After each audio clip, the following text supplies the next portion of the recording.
Hi, this is Alexia Tsotzis with TechCrunch TV, and I'm here with Sam Rosen. He is the founder, or co-founder? Founder. Founder of Speakergram. They are a workflow tool specifically for speakers and conferences. Exactly right, yeah.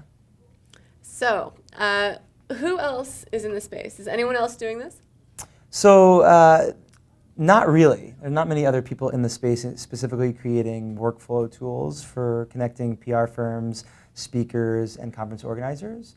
They've kind of been hacking things like Google Forms or using email or Excel or calendar syncs to do this, but no one's really created a workflow solution that makes it really efficient to book speaking engagements before. So, what problem does this solve? Yeah, so I'm sure your inbox right now is flooded, right? And a few months ago, I was trying to book Alexis Ohanian for an event, and I must have sent him 10 emails over 6 weeks with no response. But when I saw Alexis in person and bumped into him, asked him to come to my event, he said, "Sure, send me an email." So I realized there's this huge problem that even though Alexis, like many other famous people, authors, celebrities, get a lot of inbound attention, some things are falling through the cracks. So I created this in a way to help people with interesting ideas about events or even big conferences get in touch with people easier. And it gets around that inbox overload problem. So how does it work? Yeah, so it's really, really simple. If a company or a person wants to join Speakergram, right now all they have to do is sign up for the service and put the link on the bottom of their About page, their company About page, or on their own profile and say, book me through Speakergram. In the future, we'll do maybe a widget or a JavaScript button. And that will take event organizers to a Speakergram page where the organizer then fills out a little bit of information about the event. And the speaker has an opportunity to ask some basic questions. Number of people are also going, who are the other speakers, maybe people in the past. And from there, they'll receive that request into their inbox, giving them all the information they requested.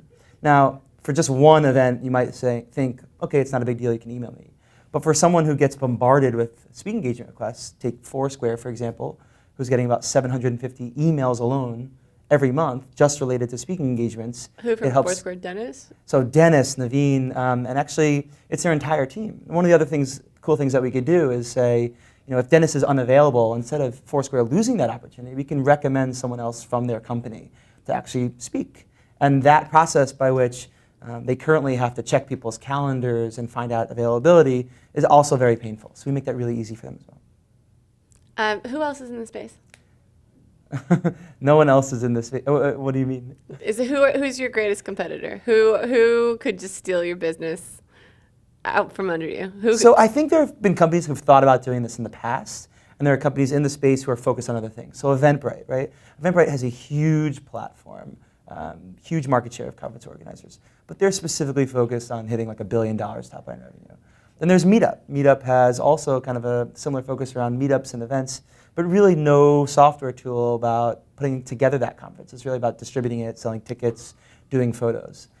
There's a few other companies out that just launched. Lanyard is more like the IMDb, but they're focused more around content and creation. And again, we really want to be a productivity tool. And there are some conferences and meetups you've probably never even heard of that have literally millions and millions of dollars in revenue a year from organizing their own conferences. They might even be within companies. So we want to create tools for those people to help book those engagements. Do you have any conference partnerships right now? Specifically, we started talking with several conference organizers who want to work with us. So the Web Conference, for example, Europe's premier technology conference, Geraldine Lemieux, who runs that conference, probably gets herself bombarded with hundreds of people and PR firms who pitch her. Yes, I know this from personal experience. Yeah, so she was like, we would love for you to do that. And the thing, what's great about our technology is we're solving the same problem for Foursquare that we're solving for Geraldine. And we haven't done it yet to date because we've been kind of getting ready for demo day, but we'll just flip that switch and make it so that she can receive engagement requests from speakers, and we'll build up both sides of that marketplace and eventually connect them. So your platform would basically have a place for applications from speakers who want to speak at conferences. Absolutely. Does it have that at the moment? At the moment, it does not. No. Right? So what's really interesting is just like we kind of modeled this after Eventbrite, where it was very useful to one person, and maybe regardless of how many people are using it. It didn't need network effects to be useful. So take Foursquare. They use this independently of any other company on our platform using the service. because it works for them. And So then your client's Foursquare at the yes, moment. Okay, yes, cool. yeah. So they've So booked. this is why you're interesting. So as of today, they've booked actually today 99 engagements through the platform in less than 90 days, and they told us that the emails related to speaking engagements have been cut down by about 50%. 15 or 50? 50. Okay. Yeah. Cool. All right. Thank you, Sim. That's it. Uh-huh. Okay.